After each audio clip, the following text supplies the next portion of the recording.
Hello my dear students. तो कैसे हैं आप लोग। उम्मीद करता हूं कि आप लोग स्वस्थ होंगे, मस्त होंगे और अपनी अपनी परीक्षा की तैयारी में व्यस्त होंगे। तो दोस्तों, आज का हमारा टॉपिक है राष्ट्र का स्वरूप। राष्ट्र का स्वरूप जो हिंदी का हमारा चैप्टर नंबर 1 है। इस चैप्टर के सबसे महत्वपूर्ण गद्यांशों को पढ़ेंगे। तो मैं विनय विश्वकर्मा आपका स्वागत करता हूं आपके अपने चैनल विनय स्टडी पे। तो दोस्तों, आज के वीडियो में हम यूपी बोर्ड क्लास 12 समान हिंदी का राष्ट्र का स्वरूप जो हमारा चैप्टर है, chapter number 1, UP board class 12 Hindi, राष्ट्र का स्वरूप का क्या करेंगे, जो सभी महत्वपूर्ण गद्यांश और सभी गद्यांशों को पढ़ेंगे। तो यह वीडियो हमारा यूपी बोर्ड समान हिंदी के लिए है, कक्षा 12वीं के लिए। तो देखिए, चैप्टर हमारा क्या है, राष्ट्र का स्वरूप, जिसके लेखक हैं वासुदेव शरण अग्रवाल। तो उनका साहित्यिक परिचय आपको डिस्क्रिप्शन में लिंक मिल जाएगा, वहां से आप पढ़ सकते हैं। इस वीडियो में हम क्या करेंगे, सभी महत्वपूर्ण गद्यांश को पढ़ेंगे जो हमारे बोर्ड एग्जाम में पूछे जाते हैं। तो गद्यांश से आपको 10 नंबर पूछा जाता है। तो आज के वीडियो में हम 10 नंबर को कंफर्म करने वाले हैं। तो वीडियो में लास्ट तक बने रहिएगा।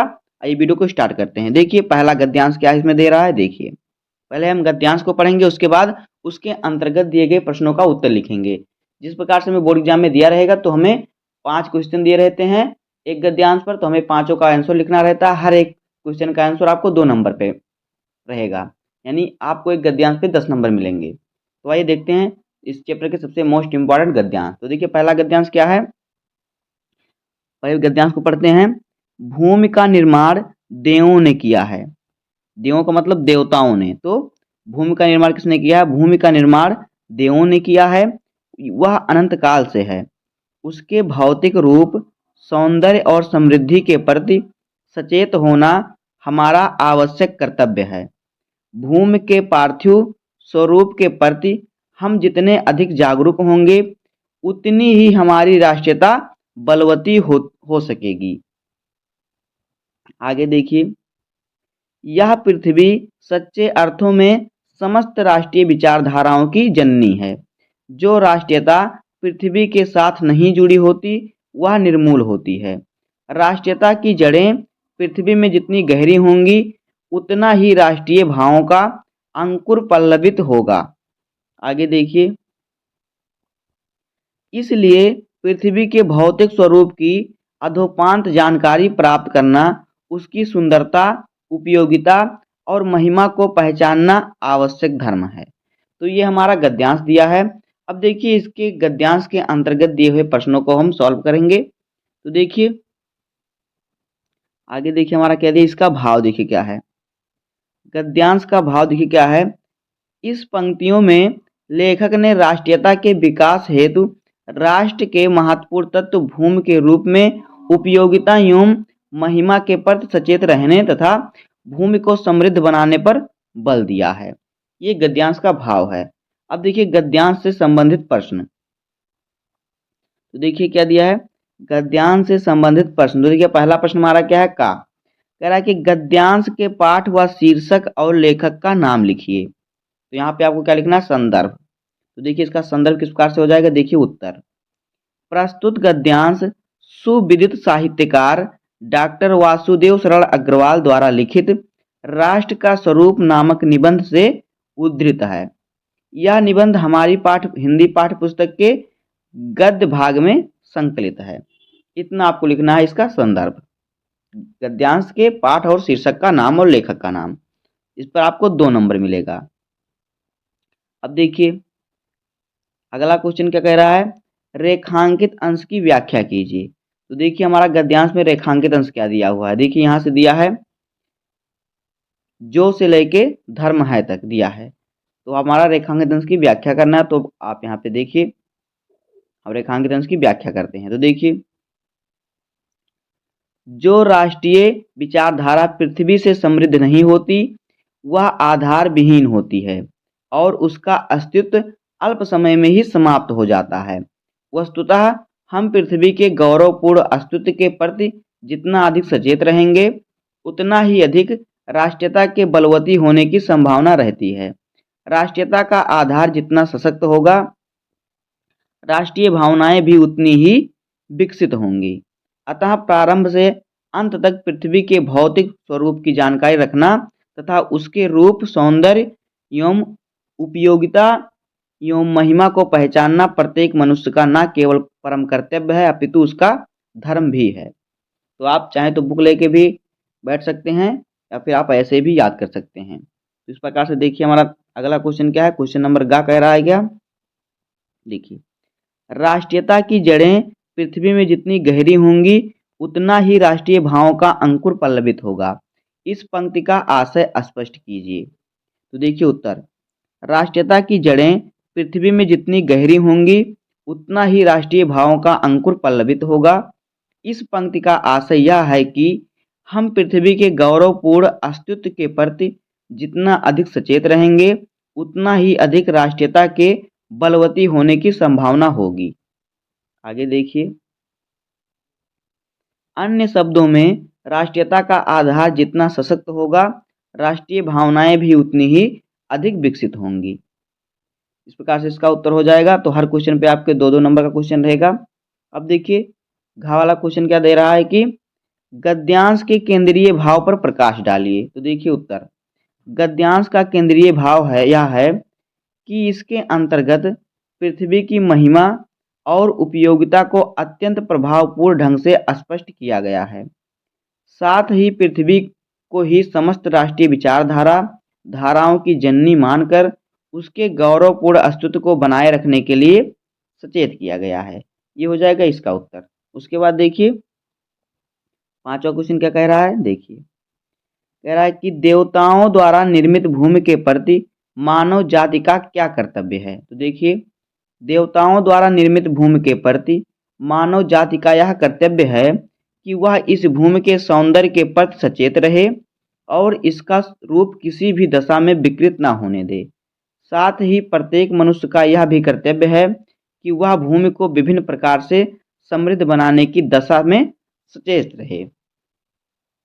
अगला क्वेश्चन देखिए क्या है, क्वेश्चन नंबर 4। देखिए क्या कह रहा है कि पृथ्वी के प्रति हमारा क्या धर्म है। तो देखिए हम यहाँ पे सभी क्वेश्चन बता दे रहे हैं आपको। बोर्ड एग्जाम में सिर्फ 5 क्वेश्चन पूछता है गद्यांश से। तो देखिए उत्तर, पृथ्वी हमारा प्रश्न है कि पृथ्वी के प्रति हमारा क्या धर्म है। तो देखिए उत्तर, पृथ्वी के प्रति हमारा यह धर्म है कि हम प्रारंभ से अंत तक पृथ्वी के भौतिक स्वरूप की जानकारी रखें और उसके रूप सौंदर्य उपयोगिता एवं महिमा को भली भांति से पहचानें।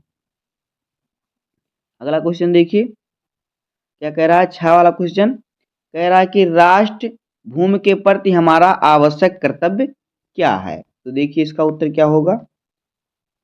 देखिए उत्तर, राष्ट्र भूमि के भौतिक रूप सौंदर्य और समृद्धि के प्रति सचेत होना हमारा आवश्यक कर्तव्य है।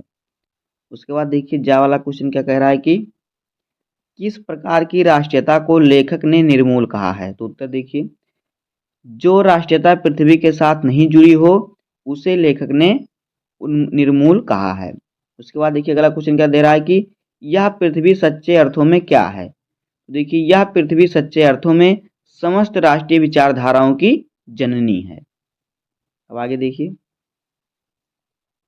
अगला क्वेश्चन कह रहा है कि भूमि का निर्माण किसने किया और कब से। तो देखिए भूमि का निर्माण देवों ने किया और यह अनंत काल से है। इसके बाद देखिए आगे क्या है। अगला क्वेश्चन कह रहा है कि भूमि के पार्थिव स्वरूप के प्रति जागरूक रहने का परिणाम क्या होगा। तो देखिए भूमि के पार्थिव स्वरूप के प्रति जागरूक रहने का परिणाम यह होगा कि इससे हमारी राष्ट्रीयता बलवती होगी। इसके बाद देखिए अगला क्वेश्चन क्या 18 वाला, लेखक पृथ्वी को सच्चे अर्थों में क्या मानता है। तो देखिए लेखक जो है पृथ्वी को सच्चे अर्थों में समस्त राष्ट्रीय विचारधाराओं की जननी मानता है। अब आगे देखिए दूसरा गद्यांश हमारा क्या है। तो देखिए दूसरा गद्यांश हमारा क्या है। देखिए गद्यांश को पहले पढ़ेंगे उसके बाद इस पर आधारित प्रश्न का उत्तर देंगे। तो देखिए धरती माता की कोख में जो अमूल्य निधियां भरी यानी खजाना भरा है जिनके कारण वह वसुंधरा कहलाती हैं उससे कौन परिचित ना होना चाहेगा। लाखों करोड़ों वर्षों से अनेक प्रकार की धातुओं को पृथ्वी के गर्भ में पोषण मिला है। दिन रात बहने वाली नदियों ने पहाड़ों को पीस पीस कर अगणित प्रकार की मिट्टियों से पृथ्वी की देह को सजाया है। आगे देखिए, यहाँ से हमारा रेखांकित गद्यांश है। हमारे भावी आर्थिक अभ्युदय के लिए इन सब की जांच पड़ताल अत्यंत आवश्यक है। पृथ्वी की गोद में जन्म लेने वाले जड़ पत्थर कुशल शिल्पियों ये संवारे जाने पर अत्यंत सौंदर्य के प्रतीक बन जाते हैं। नाना भांति के अनगढ़ नग्न विघ्न की नदियों के प्रवाह में सूर्य की धूप से चिलकते रहते हैं। उनको जब चतुर कारीगर पहलदार कटाव पर लाते हैं तब उनके प्रत्येक घाट से नई शोभा और सुंदरता फूट पड़ती है। वह अनमोल हो जाते हैं। देश के नर नारियों के रूप मंडन और सौंदर्य प्रसाधन में इन छोटे पत्थरों का भी सदा से कितना भाग रहा है। अतएव हमें उनका ज्ञान होना भी आवश्यक है। तो ये हमारा दूसरा गद्यांश है। देखिए, इस पर आधारित प्रश्नों का उत्तर देखेंगे हम। पहले देखते हैं इसका भाव क्या है। तो देखिए, गद्यांश का भाव। लेखक ने राष्ट्र के निर्माण के प्रथम तत्व यानी भूमि यानी पृथ्वी का महत्व प्रतिपादित किया है। उनके अनुसार भूमि के पार्थिव स्वरूप के प्रति हम जितने अधिक जागृत होंगे, हमारी राष्ट्रीयता ही उतनी ही बलवती हो सकेगी और हमारी आर्थिक उन्नति का मार्ग भी प्रशस्त होगा। अब देखिए, गद्यांश से संबंधित प्रश्न। तो देखिए, गद्यांश से संबंधित प्रश्न संख्या का देखिए क्या कह रहा है कि गद्यांश के पाठ का शीर्षक और लेखक का नाम लिखिए। तो यहाँ पे आपको संदर्भ लिखना है। तो देखिए क्या होगा उत्तर। प्रस्तुत गद्यांश सुविदित साहित्यकार डॉक्टर वासुदेव शरण अग्रवाल द्वारा लिखित राष्ट्र का स्वरूप नामक निबंध से उद्धृत है। यह निबंध हमारी हिंदी की पाठ्य पुस्तक के गद्य भाग में संकलित है।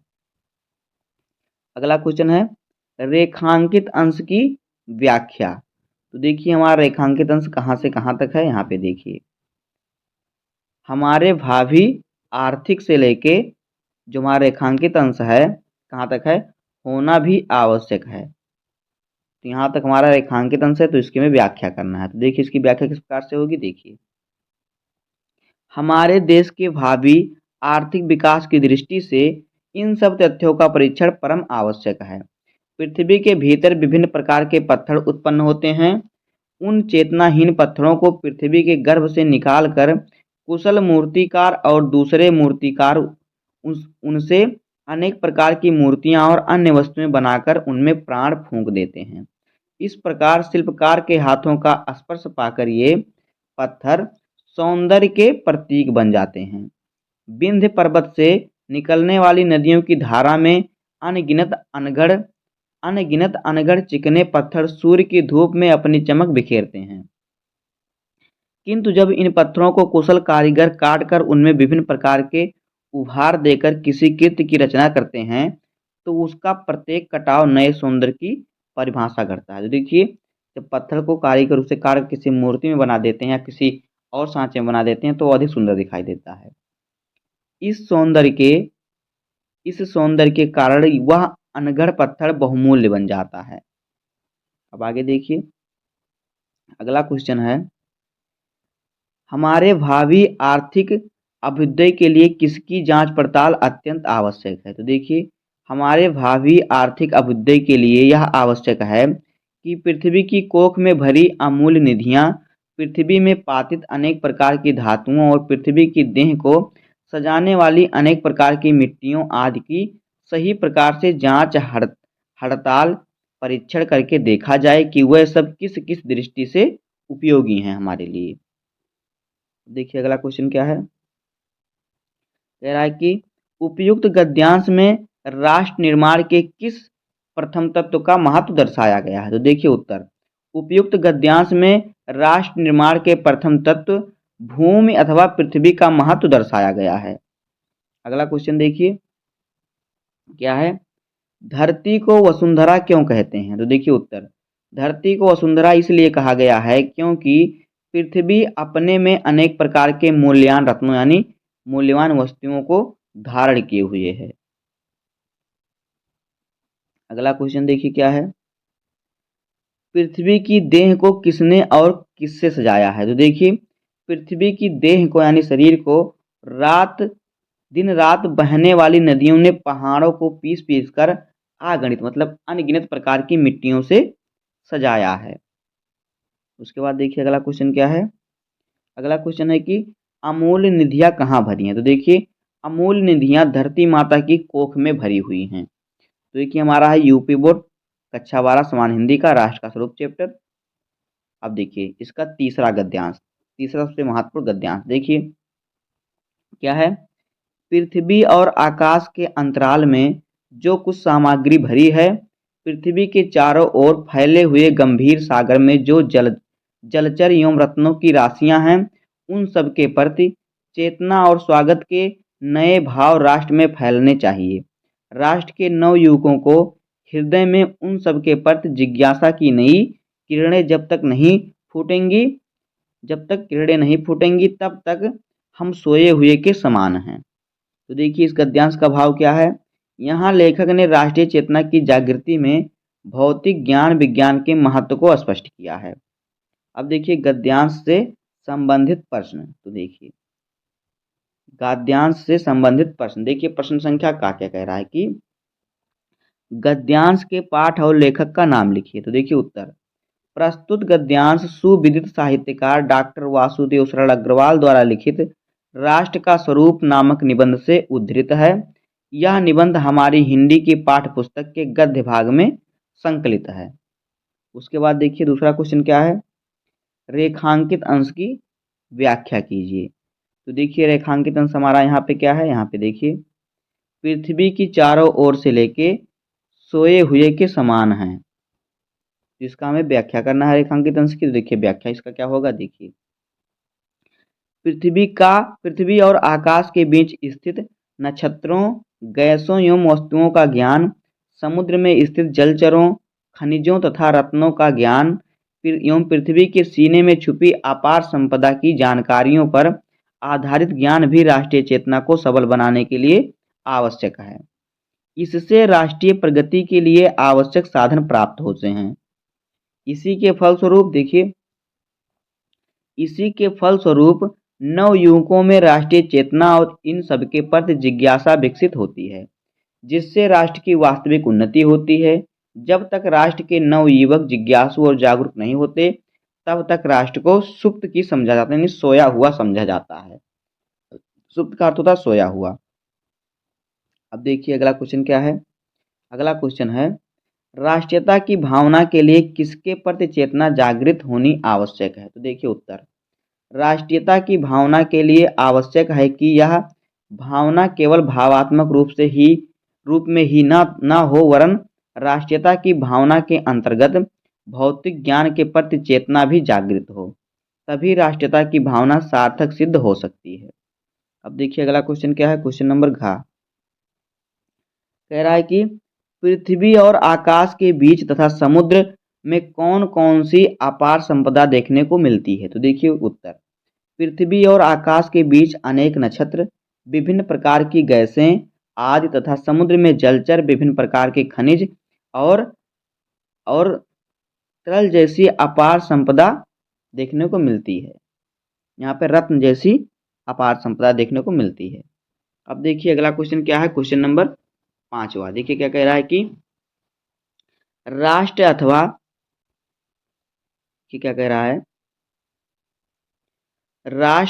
राष्ट्र के निवासियों को कब तक सुप्त ही समझना चाहिए। तो देखिए उत्तर, राष्ट्र के निवासियों को तब तक सुप्त ही समझना चाहिए जब तक कि राष्ट्र के नवयुवक जागरूक और जिज्ञासु नहीं होते। अब देखिए अगला गद्यांश हमारा क्या है, चौथा गद्यांश देखिए क्या है, मातृभूमि पर निवास करने वाले मनुष्य राष्ट्र का दूसरा अंग हैं। पृथ्वी हो और मनुष्य न हो तो राष्ट्र की कल्पना असंभव है। पृथ्वी और जन दोनों के सम्मिलित से ही राष्ट्र का स्वरूप संपादित है। जन के कारण ही पृथ्वी मातृभूमि की संज्ञा प्राप्त करती है, यानी जो लोग पृथ्वी पर रहते हैं, हम लोग।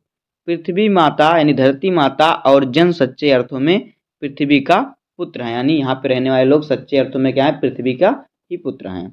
अब देखिए इस गद्यांश का भाव देखिए गद्यांश का भाव क्या है। इस गद्यांश में राष्ट्र के दूसरे महत्वपूर्ण तत्व जन के संदर्भ में लेखक ने अपने विचारों को व्यक्त किया है। तो देखिए गद्यांश से संबंधित प्रश्न।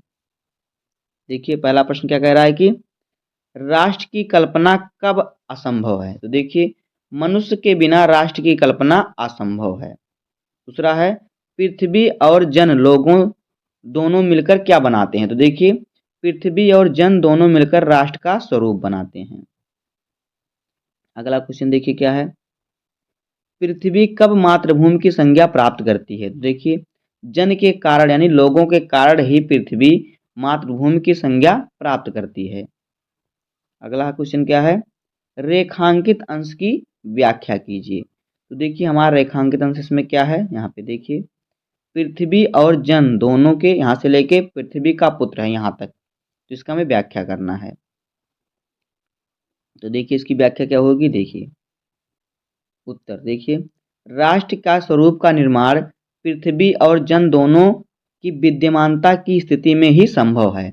पृथ्वी पर जन का निवास होता है तभी पृथ्वी मातृभूमि कहलाती है। जब तक किसी भूभाग में निवास करने वाले मनुष्य वहाँ की भूमि को अपनी सच्ची माता और स्वयं को उस भूमि का पुत्र नहीं मानते, तब तक राष्ट्रीयता की भावना उत्पन्न नहीं हो सकती। आगे देखिए अगला क्वेश्चन क्या है, अगला क्वेश्चन है पाठ का शीर्षक और लेखक का नाम लिखिए। तो देखिए उत्तर, पाठ का शीर्षक है राष्ट्र का स्वरूप, लेखक हैं डॉक्टर वासुदेव सरल अग्रवाल। आप ऐसा भी लिख सकते हैं, लेकिन आपको लिखना है प्रस्तुत गद्यांश हमारी हिंदी के पाठ्य पुस्तक राष्ट्र का स्वरूप नामक निबंध से अवतरित है। इसके लेखक हैं डॉक्टर वासुदेव सरल अग्रवाल, ऐसा आपको लिखना है। अब देखिए पांचवा गद्यांश क्या है, देखिए गद्यांश को पढ़ते हैं, उसके बाद इस पर आधारित प्रश्नों का उत्तर लिखेंगे। तो देखिए माता पृथ्वी को प्रणाम है, माता पृथ्वी को प्रणाम है, यह प्रणाम भाव ही भूमि और जन का दृढ़ बंधन है। इसी दृढ़ भित्ति पर राष्ट्र का भवन तैयार किया जाता है। इसी दृढ़ पर चट्टान पर राष्ट्र का चिरजीवन आश्रित रहता है। इसी मर्यादा को मानकर राष्ट्र के प्रति मनुष्यों के कर्तव्य और अधिकारों का उदय होता है। आगे देखिए जो जन पृथ्वी के साथ माता और पुत्र के संबंध को स्वीकार करता है उसे ही पृथ्वी के वरदानों में भाग पाने का अधिकार है। माता के प्रति अनुराग और सेवा भाव पुत्र का स्वभाव और कर्तव्य है। आगे देखिए वह एक निष्कारण धर्म है। स्वार्थ के लिए पुत्र का माता के प्रति प्रेम पुत्र के अध पतन को सूचित करता है। जो जन मातृभूमि के साथ अपना संबंध जोड़ना चाहता है उसे अपने कर्तव्यों के प्रति पहले ध्यान देना चाहिए। तो देखिए इस गद्यांश का भाव क्या है, देखिए गद्यांश का भाव, लेखक ने यह स्पष्ट किया है कि तभी एक शक्तिशाली राष्ट्र का निर्माण संभव हो पाता है जब उसका प्रत्येक व्यक्ति अपने देश की पृथ्वी और उसके प्रत्येक वस्तु को जन्मदात्री माता के समान आदर करता है। अब देखिए गद्यांश से संबंधित प्रश्न। तो देखिए पहला प्रश्न है का वाला, गद्यांश के पाठ और लेखक का नाम लिखिए। तो देखिए उत्तर, प्रस्तुत गद्यांश डॉक्टर वासुदेव सरल अग्रवाल द्वारा लिखित राष्ट्र का स्वरूप नामक निबंध से उद्धृत है। यह निबंध हमारी हिंदी की पाठ्य पुस्तक के गद्य भाग में संकलित है। ये हो जाएगा इसका संदर्भ। अब देखिए अगला क्वेश्चन क्या है, अगला क्वेश्चन कह रहा है कि रेखांकित अंश की व्याख्या कीजिए। तो देखिए यहाँ पे रेखांकित अंश क्या है, यहाँ पे देखिए माता पृथ्वी को प्रणाम है, यहाँ से लेके कहाँ तक है, उदय होता है, उदय होता है यहाँ तक है। तो हमें इसकी व्याख्या करना है, तो इसकी व्याख्या करते हैं। तो देखिए इसकी व्याख्या क्या होगा, देखिए वासुदेव सरल जी कहते हैं कि अपनी धरती के प्रति आदर भाव व्यक्ति और धरती के संबंध को दृढ़ करता है तथा पृथ्वी और मनुष्य को दृढ़ संबंध राष्ट्र को पुष्ट और विकसित करता है। इस प्रकार आदर भाव की इस सुदृढ़ दीवार पर ही राष्ट्र के भवन को निर्मित किया जा सकता है। आदर की यह भावना एक दृढ़ चट्टान के समान है। इसी चट्टान पर टिककर राष्ट्र का जीवन चिरस्थायी हो जाता है। पृथ्वी मेरी माता है और मैं उसका आज्ञाकारी पुत्र हूँ। इस भावना के साथ तथा माता और पुत्र के संबंध की मर्यादा को स्वीकार करके प्रत्येक देशवासी अपने राष्ट्र एवं देश के प्रति अपने कर्तव्यों और अधिकारों के प्रति सजग हो सकता है। अब देखिए अगला क्वेश्चन क्या है, गा वाला क्वेश्चन कह रहा है कि यह परिणाम भाव ही भूमि और जन का दृढ़ बंधन है। इसी दृढ़ भित्ति पर राष्ट्र का भवन तैयार किया जाता है। इस पंक्ति का आशय स्पष्ट कीजिए। तो देखिए इस पंक्ति का आशय क्या है, देखिए यह परिणाम भाव ही भूमि और जन का दृढ़ बंधन है। इसी दृढ़ भूमि पर राष्ट्र का भवन तैयार किया जाता है।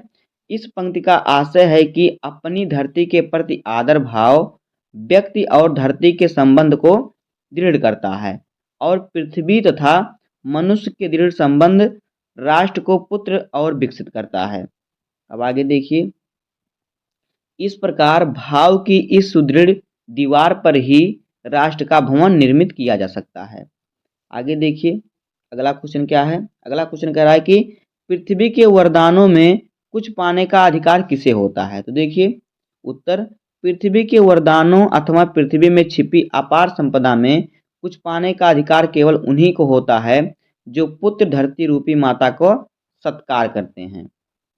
अगला क्वेश्चन देखिए क्या है, अगला क्वेश्चन है धरती माता के प्रत्येक सच्चे पुत्र का क्या कर्तव्य है। तो देखिए धरती माता के प्रत्येक सच्चे पुत्र का यह कर्तव्य है कि वह अपनी धरती माता से स्नेह करे, निस्वार्थ भाव से उसकी सेवा करे और इस प्रकार उसका आशीर्वाद प्राप्त करे। अब देखिए 6वां नंबर गद्यांश क्या है, देखिए गद्यांश को पढ़ते हैं।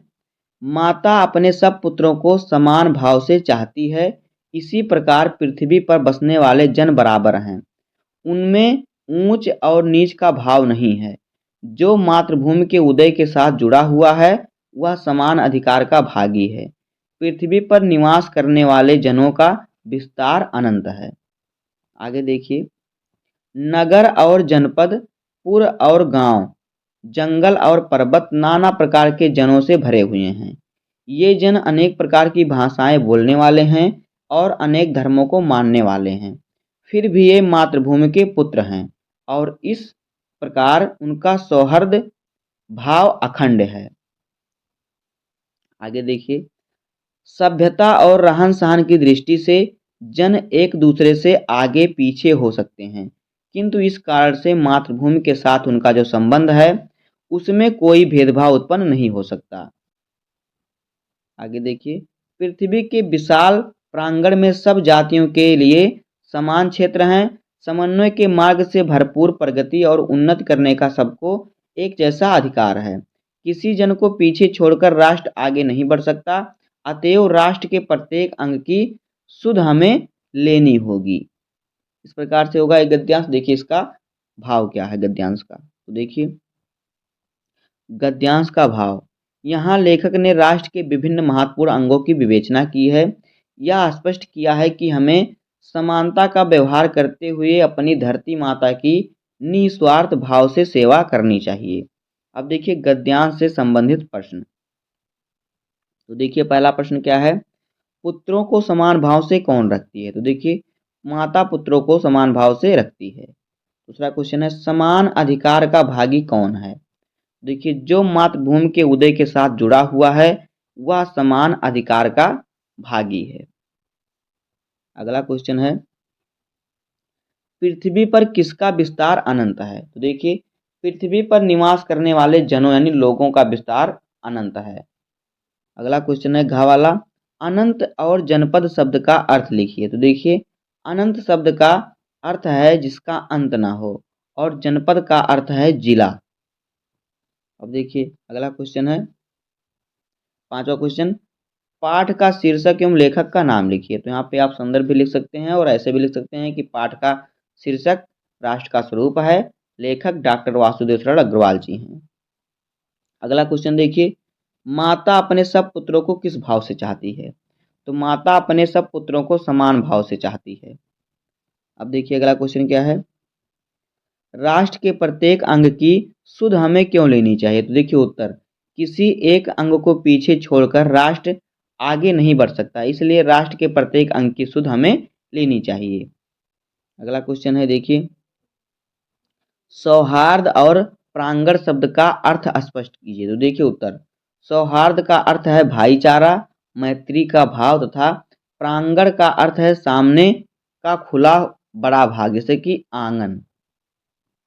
अगला क्वेश्चन देखिए क्या है, रेखांकित अंश की व्याख्या। तो देखिए यहाँ पे रेखांकित अंश क्या है, देखिए यहाँ पे देखिए हमारा रेखांकित अंश में नहीं दिया हुआ। देखिए यहाँ पे आप बुक में देख लीजिएगा रेखांकित अंश कहाँ से कहाँ तक है, उसका हम अर्थ बता देते हैं।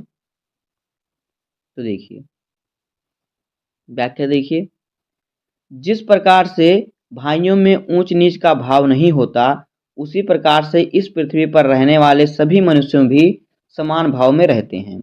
उनमें ऊंच नीच का कोई भेदभाव नहीं होता। इस धरती पर जिसका भी जन्म हुआ है वह समान सुविधाओं का अधिकारी है। यह धरती माता अपने पुत्रों को समान रूप से समस्त सुविधाएं प्रदान करती है। मातृभूमि की सीमाएं अनंत हैं।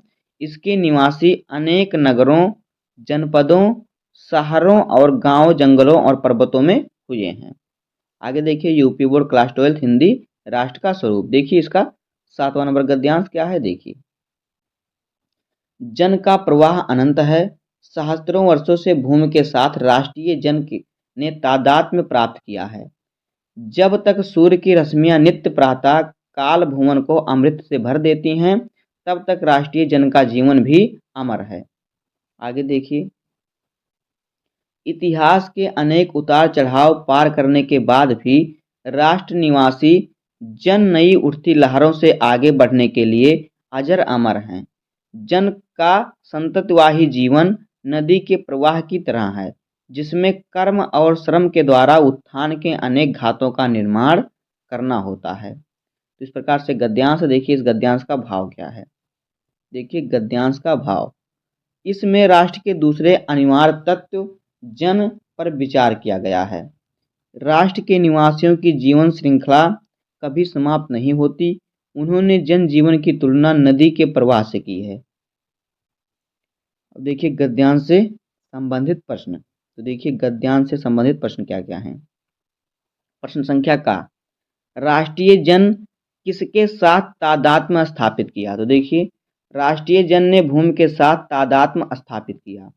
खवाला है, जन का संततवाही जीवन किसकी तरह है। उत्तर देखिए, जन का संततवाही जीवन प्रवाह नदी जन का संततवाही प्रवाह नदी के प्रवाह की तरह है। जो जन का संततवाही जीवन है नदी के प्रवाह की तरह, यहाँ पे जीवन। अब आगे देखिए अगला क्वेश्चन क्या है, रश्मि और संततवाही का क्या अर्थ है। देखिए रश्मि का अर्थ है प्रकाश की किरण और संततवाही का अर्थ है निरंतर बहने वाली या निरंतर बहने वाला। अगला क्वेश्चन देखिए क्या है, रेखांकित अंश की व्याख्या। तो उत्तर देखिए, प्रत्येक राष्ट्र का इतिहास निरंतर बदलता रहता है तथा उसमें अनेक उतार चढ़ाव आते रहते हैं, किंतु राष्ट्र के निवासियों की श्रृंखला निरंतर चलती रहती है। मनुष्य पीढ़ी दर पीढ़ी अपने राष्ट्र के साथ जुड़ा रहता है। इसी कारण हजारों वर्षों से मनुष्य ने अपनी भूमि के साथ तादात्म्य स्थापित किया हुआ है तथा विभिन्न दृष्टियों से एक रूपता बनाई हुई है। जब तक राष्ट्र रहेगा और राष्ट्र की प्रगति होती रहेगी, तब तक राष्ट्रीय जन का जीवन भी रहेगा। हमारे राष्ट्र के इतिहास में उन्नति और अवनति के अनेक उतार चढ़ाव आते हैं, किंतु हमारे राष्ट्र के लोगों ने नवीन शक्ति का निर्माण करते हुए उन्हें सहन किया है, उन्हें पार किया है और आज भी हमारे राष्ट्र के ये निवासी इन उतार चढ़ाव का धैर्य के साथ मुकाबला करने के लिए उत्साहपूर्वक जीवन व्यतीत करते हैं। अगला देखिए क्या है, पाठ का शीर्षक और लेखक का नामोल्लेख कीजिए, यानी नाम लिखिए। तो देखिए पाठ का शीर्षक है राष्ट्र का स्वरूप और लेखक हैं डॉक्टर वासुदेव शरण अग्रवाल। देखिए अगला गद्यांश अगला क्वेश्चन क्या है, अगला क्वेश्चन है राष्ट्रीय जन का जीवन भी कब तक अमर है। तो देखिए जब तक सूर्य की किरणें नित्य प्रातः काल भुवन को अमृत से भर देती हैं, तब तक राष्ट्रीय जन का जीवन भी अमर है।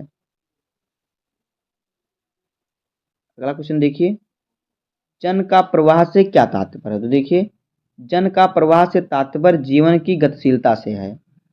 अगला क्वेश्चन है, राष्ट्र निवासी जन किसके समान आगे बढ़ने के लिए अजर अमर हैं। तो देखिए राष्ट्र निवासी जन सूर्य की रश्मियों के समान आगे बढ़ने के लिए अजर अमर हैं। अगला क्वेश्चन देखिए, उत्थान के घाटों का निर्माण कैसे होगा? तो देखिए, उत्थान के घाटों का निर्माण कर्म और श्रम के द्वारा होगा। अगला देखिए गद्यांश क्या है, गद्यांश नंबर 8। देखिए क्या है, राष्ट्र का तीसरा अंग जन की संस्कृति है। मनुष्यों ने युग युगों में जिस सभ्यता का निर्माण किया है वही उसके जीवन की श्वास और प्रश्वास है। बिना संस्कृति के जन की कल्पना कबंध मात्र है। संस्कृति ही जन का मस्तिष्क है। संस्कृति के विकास और अभ्युदय के द्वारा ही राष्ट्र की वृद्धि संभव है।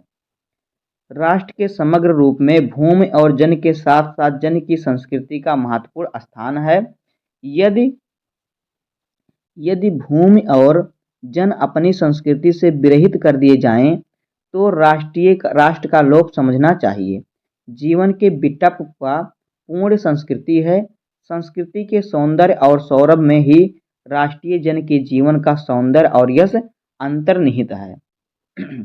आगे देखिए, ज्ञान और कर्म दोनों के पारस्परिक प्रकाश की संज्ञा संस्कृति है। भूमि पर बसने वाले जन ने ज्ञान के क्षेत्र में जो सोचा है और कर्म के क्षेत्र में जो रचा है, दोनों के रूप में हमें राष्ट्रीय संस्कृति के दर्शन मिलते हैं। जीवन के विकास की युक्ति ही संस्कृति के रूप में प्रकट होती है। प्रत्येक जाति अपनी अपनी विशेषताओं के साथ इस युक्ति को निश्चित करती हैं और उससे प्रेरित संस्कृति का विकास करती है। इस दृष्टि से प्रत्येक जन की अपनी अपनी भावना के अनुसार पृथक पृथक संस्कृतियां राष्ट्र में विकसित होती हैं, परंतु उन सब का मूल आधार पारस्परिक सहिष्णुता और समन्वय पर निर्भर है। अब देखिए इस पर आधारित प्रश्न। देखिए प्रश्न पहला क्या है, पाठ का शीर्षक और लेखक का नाम लिखिए। तो देखिए, प्रस्तुत गद्यांश सुविदित साहित्यकार डॉक्टर वासुदेव शरण अग्रवाल द्वारा लिखित राष्ट्र का स्वरूप नामक निबंध से उद्धृत है। यह निबंध हमारी हिंदी की पाठ्यपुस्तक से गद्य भाग में संकलित है। अगला देखिए क्या है, रेखांकित अंश की व्याख्या। देखिए यहाँ से हमारा रेखांकित अंश कहाँ से कहाँ तक है, यहाँ पे देखिए, जीवन के विटप का पूर्ण संस्कृति है, यहाँ से लेके प्रकाश की संज्ञा संस्कृति है, यहाँ तक है। रेखांकित अंश की व्याख्या में करेंगे उतने की। तो देखिए वस्तुतः संस्कृति मनुष्य का मस्तिष्क है और मनुष्य के जीवन में मस्तिष्क सर्वाधिक महत्वपूर्ण अंग है, क्योंकि मानव शरीर का संचालन और नियंत्रण उसी से होता है। मस्तिष्क की मृत्यु होने पर व्यक्ति की मृत्यु मान लिया जाता है, भले ही उसका संपूर्ण शरीर भली भांति कार्य कर रहा हो और जीवित हो। जिस प्रकार से मस्तिष्क से रहित धड़ को व्यक्ति नहीं कहा जा सकता, अर्थात मस्तिष्क के बिना मनुष्य की कल्पना नहीं की जा सकती, उसी प्रकार संस्कृति के बिना भी मानव जीवन की कल्पना नहीं की जा सकती। आगे देखिए, संस्कृति और मनुष्य एक दूसरे के पूरक होने के साथ साथ एक दूसरे के लिए अनिवार्य भी हैं। एक के न रहने पर दूसरे का अस्तित्व ही समाप्त हो सकता है या हो जाता है। इसी को तो कहा जाता है, इसलिए कहा जाता है कि जीवन रूपी वृक्ष का फूल ही संस्कृति है, अर्थात किसी समाज के ज्ञान और उस ज्ञान के आलोक में किए गए कर्तव्यों के सम्मिश्रण से जो जीवन शैली उभरती है या सभ्यता विकसित होती है, वही संस्कृति है। आगे देखिए, समाज ने अपने ज्ञान के आधार पर जो नीति या जीवन का उद्देश्य निर्धारित किया है, आधार पर नीति या जीवन का उद्देश्य निर्धारित किया है, उससे उद्देश्य की दिशा में उसके द्वारा संपन्न किया गया है। उसका कर्तव्य रहन सहन शिक्षा सामाजिक व्यवस्था आदि को प्रभावित करता है और इसे संस्कृति कहा जाता है। अब देखिए अगला क्वेश्चन क्या है, क्वेश्चन नंबर गा, भूमि और जन के पश्चात राष्ट्र के किस तीसरे अंग पर इस गद्यांश के लेखक ने विचार किया है। तो देखिए, इस गद्यांश के लेखक ने भूमि और जन के पश्चात राष्ट्र के तीसरे अंग संस्कृति पर विचार किया है। अगला क्वेश्चन देखिए क्या है, क्वेश्चन नंबर घ, संस्कृति धरती के जन का किस रूप में अभिन्न एवं अनिवार्य अंग है। तो देखिए, संस्कृति धरती पर निवास करने वाले जन का उसी प्रकार से अभिन्न एवं अनिवार्य अंग है जिस प्रकार से जीवन के लिए श्वास प्रश्वास अनिवार्य है। अगला क्वेश्चन देखिए, बिना संस्कृति के जन की कल्पना कमबंध मात्र है। इस पंक्ति का स्पष्ट भाव कीजिए। तो देखिए, बिना संस्कृति के जन की कल्पना कमबंध मात्र है। इस पंक्ति में निहित भाव यह है कि जिस प्रकार से मस्तिष्क से रहित धड़ को व्यक्ति नहीं कहा जा सकता, अर्थात मस्तिष्क के बिना मनुष्य की कल्पना नहीं की जा सकती, उसी प्रकार संस्कृति बिना मानव जीवन की कल्पना नहीं की जा सकती। संस्कृति के बिना मानव जीवन की कल्पना नहीं की जा सकती। अब देखिए अगला क्वेश्चन क्या है, क्वेश्चन नंबर 4 कह रहा है कि जीवन के बिटप का पुष्प संस्कृति, इस पंक्ति के माध्यम से लेखक क्या कहना चाहता है। तो देखिए, जीवन के बिटप का पुष्प संस्कृति है। इस पंक्ति के माध्यम से लेखक यह कहना चाहता है कि जीवन रूपी वृक्ष का फूल ही संस्कृति है, अर्थात किसी समाज के ज्ञान और उस ज्ञान के आलोक में किए गए कर्तव्यों के सम्मिश्रण से जो जीवन शैली उभरती है या सभ्यता विकसित होती है, वही क्या है, वही है संस्कृति। अब देखिए अगला क्वेश्चन क्या है, राष्ट्र की वृद्धि कैसे संभव है। तो देखिए, संस्कृति के विकास और अभ्युदय के द्वारा ही राष्ट्र की वृद्धि संभव है। अगला क्वेश्चन है, किसी राष्ट्र का लोप कब हो सकता है, कब हो जाता है। तो देखिए, जब किसी राष्ट्र की भूमि और जन को उसकी संस्कृति से विरहित कर दिया जाता है तो उस राष्ट्र का लोप हो जाता है। अगला क्वेश्चन देखिए क्या है, अगला क्वेश्चन है, भूमि और जन के अतिरिक्त राष्ट्र में और क्या महत्वपूर्ण है। तो देखिए, भूमि और जन के अतिरिक्त राष्ट्र में उसकी संस्कृति महत्वपूर्ण है। अब आगे देखिए,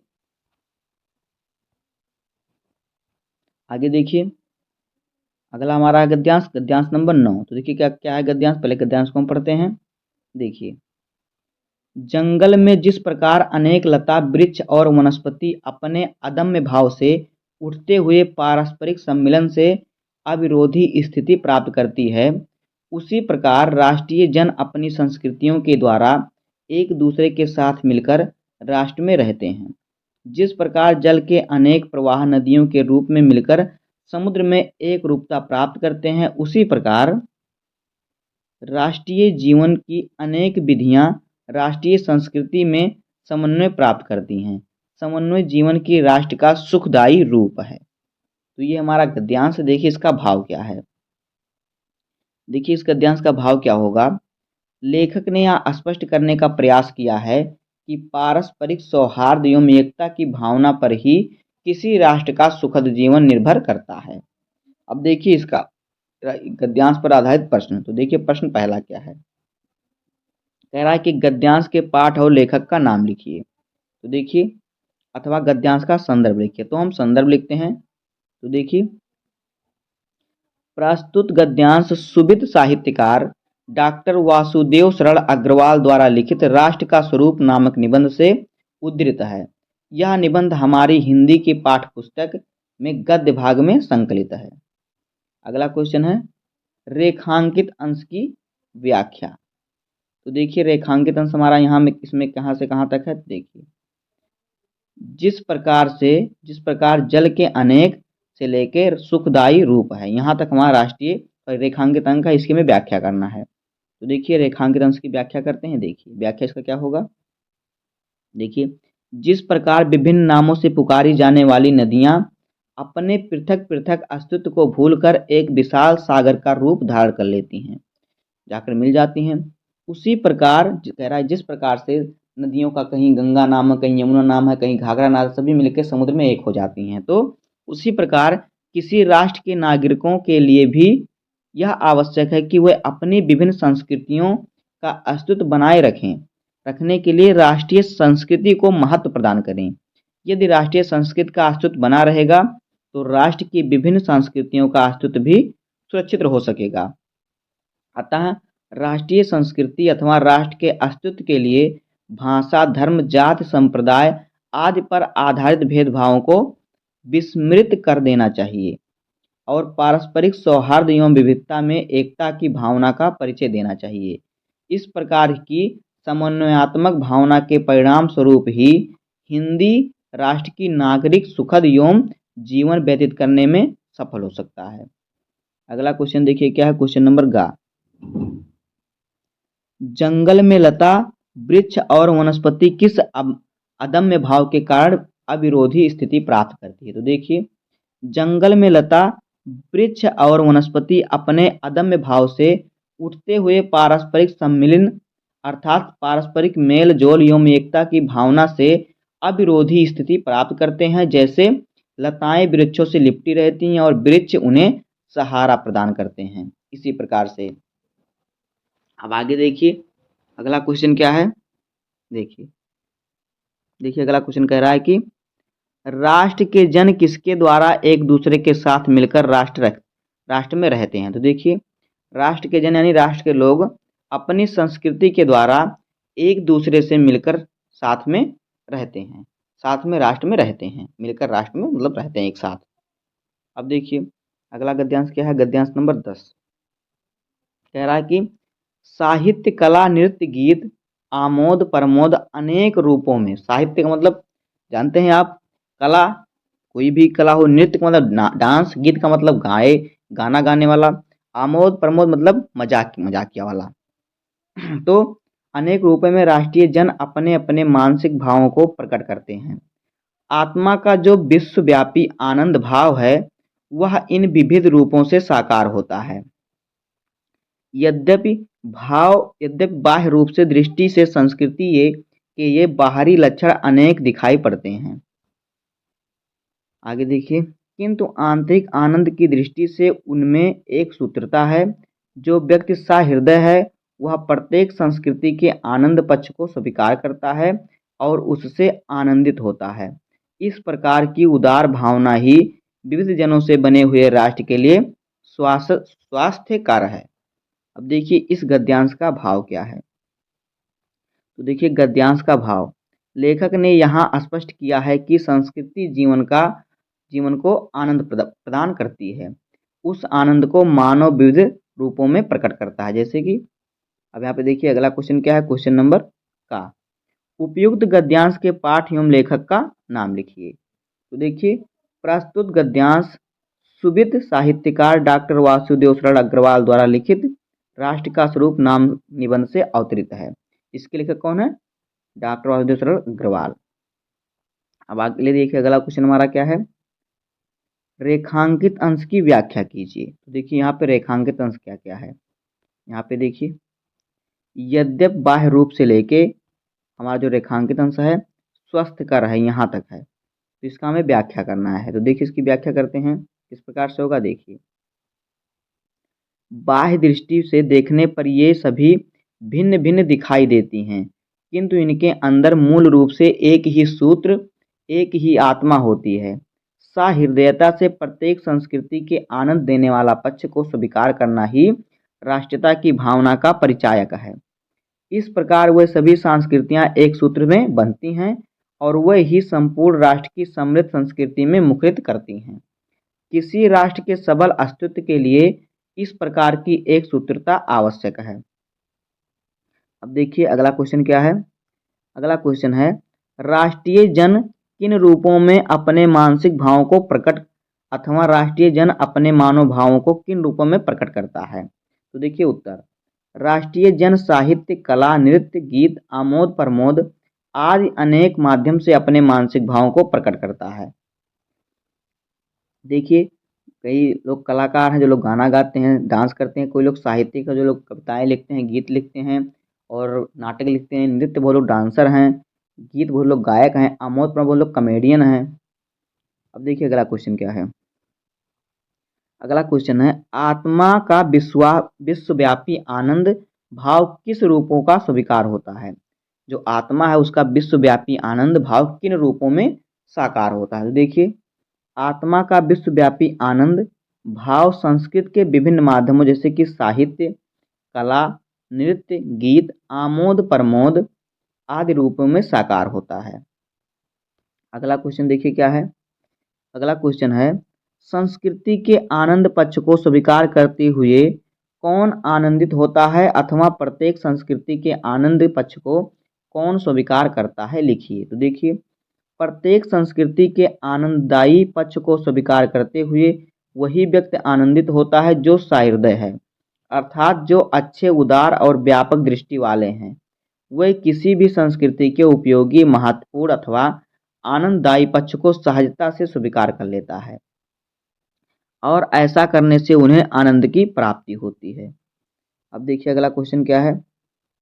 अगला क्वेश्चन हमारा है विश्वव्यापी और आंतरिक आनंद का अर्थ। तो देखिए विश्वव्यापी का अर्थ है संसार में फैला हुआ है, समाया हुआ, और आनंद, आंतरिक आनंद का अर्थ है आत्मिक आनंद, यानी अपने आत्मा की आनंद, आंतरिक आत्मिक आनंद। अब देखिए अगला गद्यांश क्या है, गद्यांश नंबर 11। देखिए क्या है, पूर्वजों ने चरित्र और धर्म, विज्ञान, साहित्य, कला और संस्कृति के क्षेत्र में जो कुछ भी पराक्रम किया है, उस सारे विस्तार को हम गौरव के साथ धारण करते हैं और उसके तेज को अपने भावी जीवन के साक्षात देखना चाहते हैं। यही राष्ट्र संवर्धन का स्वाभाविक प्रकार है।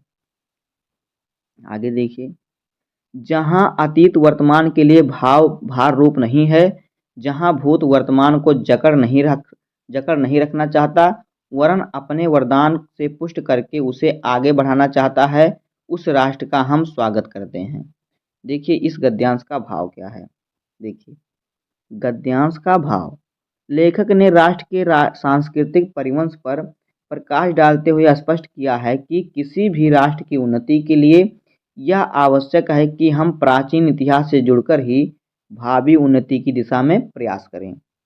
अगला क्वेश्चन देखिए क्या है, गद्यांश के पाठ और लेखक का नाम लिखिए। तो देखिए प्रस्तुत गद्यांश सुविदित साहित्यकार डॉक्टर वासुदेव सरल अग्रवाल द्वारा लिखित राष्ट्र का स्वरूप नामक निबंध से उद्धृत है।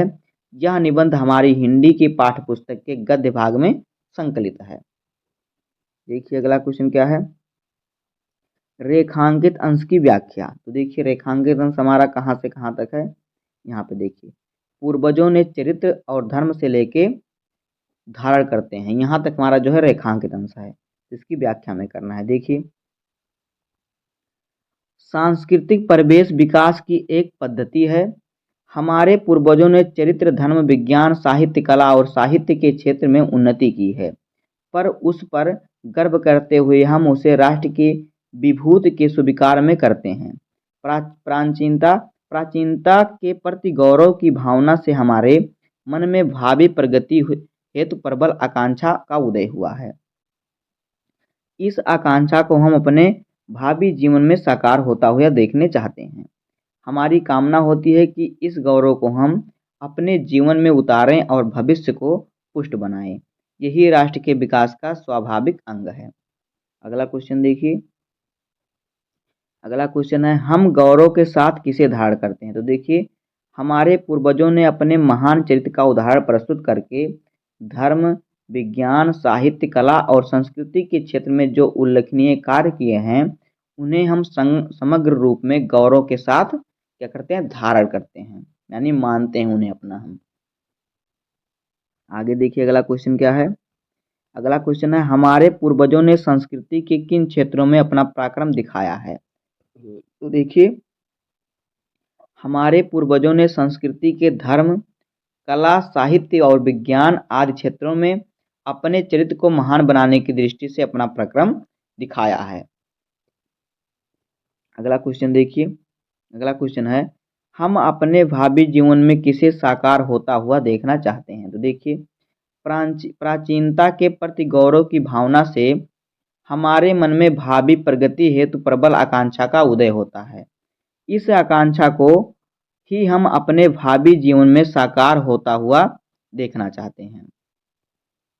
अगला क्वेश्चन देखिए क्या है, राष्ट्र के विकास का स्वाभाविक अंग किसे बताया गया है। तो देखिए हमारे पूर्वजों द्वारा दर्शाए गए महान चरित्र और संस्कृति के विभिन्न क्षेत्रों में उनके द्वारा किए गए महान कार्यों के परिणाम स्वरूप हमारे मन में उनके प्रति गौरव का भाव उत्पन्न होता है। साथ ही हमारे मन में यह कामना उत्पन्न होती है कि हम भी गौरव को अपने जीवन में उतारें और ऐसा काम करें, अपने भविष्य को उज्जवल बनाएं। यही राष्ट्र के विकास का स्वाभाविक ढंग है। तो दोस्तों इस प्रकार से हो जाएगा क्लास 12 समान हिंदी के गद्य साहित्य का चैप्टर नंबर 1 राष्ट्र का स्वरूप, जो कि वासुदेव शरण अग्रवाल द्वारा लिखित है। इस प्रकार से हो जाएगा इस चैप्टर का मोस्ट इम्पॉर्टेंट गद्यांश जो हमारे बोर्ड एग्जाम में पूछे जाते हैं। तो उम्मीद है कि आपको वीडियो पसंद आया होगा। अगर आपको वीडियो पसंद आया तो वीडियो को लाइक कर दीजिएगा और चैनल पर नए हैं तो सब्सक्राइब कर दीजिएगा, बेल आइकन को प्रेस कर दीजिए। मिलते हैं किसी नेक्स्ट वीडियो में, तब तक के लिए धन्यवाद। जय हिंद।